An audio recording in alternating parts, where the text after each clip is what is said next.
Hi there, yeah, this is Nick Dutch. As I would normally say, back on the camera again one more time. Hi there, how the heck's it going? Now, this particular video is completely off topic to what I would normally do, and essentially it's going out to a YouTube user whose channel name is WiseMonkey888. This is quite an interesting individual, you know, very atheistic, but also quite intellectual and broad-minded in his analysis. And he did one video in which he mentioned media studies and said that there were people who were in other academic disciplines, for instance scientific academic disciplines, who suggested that a media studies degree was basically a bit like toilet paper. You know, it was not all that important.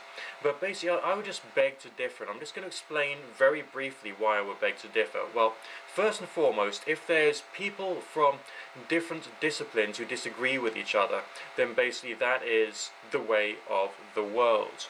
There are some physicists who hate the chemists, the social historians hate the people who study economics, and vice versa, and so on and so forth. There's always this tribal infighting between people of different academic disciplines.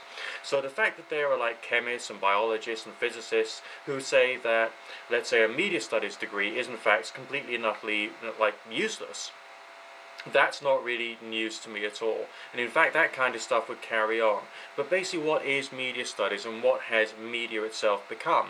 If you think about TV shows, if you think about cinema, and the way that these things are now being used, I mean, the visual medium, well, audio media, audio visual as well, of course, has become much more important. And films themselves are becoming much closer to a form of literature than they've ever been before, portraying a message. The characters have got to be quite well written, the storylines have got to be quite well done, the way in which the story is put together also has extra meaning as well.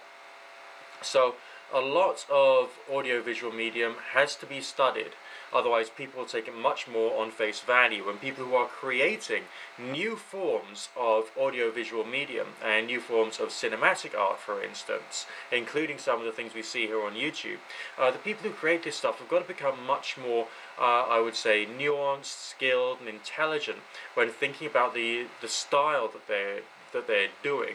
On top of that, there's of course the editing, there's special effects, and trying to add extra meanings to that to try and enhance the whole story in its own right. Let's take a example. I mean, you know, I studied in university and I was doing sociology and psychology, but there were other people there who were studying other subjects, including media studies. And there were some discussions we had about what it means to be involved in a genre, how you carry on with a genre, how you change and make a genre grow with the work of art that you're doing and the historical context of the work of art that you're doing. So it's all very complex stuff. With Pulp Fiction, it's a fascinating piece of art, and it's a fascinating piece of literature, even when it's on or in cinematic format. I can't give you the source for this because I read this, I think it must have been sort of mid-90s, and it was on the internet when the internet was just starting to sort of like get off the ground and become more popular. There was an article online written about Pulp Fiction and explaining it as a form of literature and making a strong suggestion and a very good argument for the fact that this was not actually about, you know, gangsters and murderers and all the rest of that kind of stuff. There was an underlying story going through the whole thing, and through the various different stories of the characters and how they interlocked, and the final conclusion that they reached. And also the you know, the bag of bullion was supposed to be symbolic of the same concept, and that particular concept is essentially the Christian idea of redemption. So the entire movie was basically placing the concept of redemption within the setting of the underground and amongst criminals and gangsters, and allowing each individual to eventually have either their comeuppance or indeed their redemption if they became the kind of individuals who were capable of it, or in fact deserving of some kind of redemption. You know, you got the scene at the end with Bruce Willis killing somebody to protect the person who was basically willing to kill him. That was an example of redemption. The gold itself is supposed to be representing something of a divine nature. When the suitcase was opened and the golden light goes on to our two characters, that's supposed to be something divine entering into the lives of the individuals, of the characters in the story. It's all very symbolic. And of course at the end there you've got Bruce Willis going off on the motorcycle with with his woman to start a new life, having received his redemption in his own little way.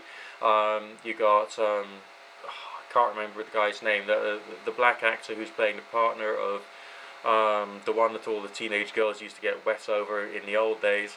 He then chooses his form of redemption and starts being the shepherd, using that biblical phrase, again a biblical reference, to express the fact that he wants to try and help other people and to go basically wherever God or the universe chooses to place him, so that he can then basically do good with whatever it is he's got.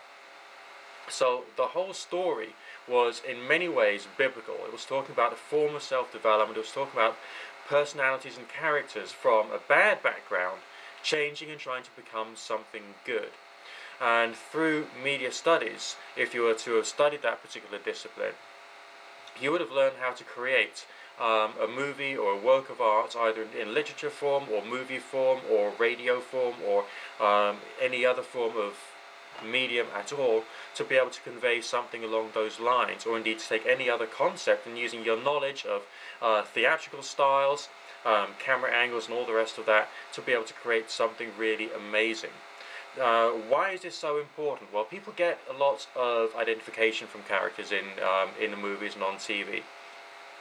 People find out about the world through fiction. They use fiction as a means of contemplating life. There are some movies which have been created to fulfill or satisfy, let's say, the liberal political agenda or the conservative political agenda. And so you can start to be much more analytical if you get just a feeling of what media studies is about the things that you watch, read and find out about. And then you can start to get a bit of a kind of like an inkling of the various different political and social changes which are happening in your environment, being of course the world today. So this is why I would argue that media studies is quite an essential form of study, especially in this era in which media has become so important and so many ideas, both new and old, positive and negative, dubious and ethical, they're all being presented essentially using audio visual media. So that's my take on the subject. That's why I think it is so important. It can create dramatic shifts. I mean, films, anything you see on YouTube can have a dramatic impact upon the values of people. We see this all the time. Okay, so essentially be aware that this is an important discipline for the here and now, and try and tolerate it. Okay, you may think, well, it's not as important as quantum physics. Well, quantum physics is very important to quantum physics physicians, or whatever the word is, or yeah, okay. Medical science is important to medical students and for doctors. But for the average individual walking down the street, you don't need to know about quantum physics. If you want to mend a car, you need to know about motor maintenance. You don't need to know about quantum physics. You don't need to know about anatomy and physiology, okay?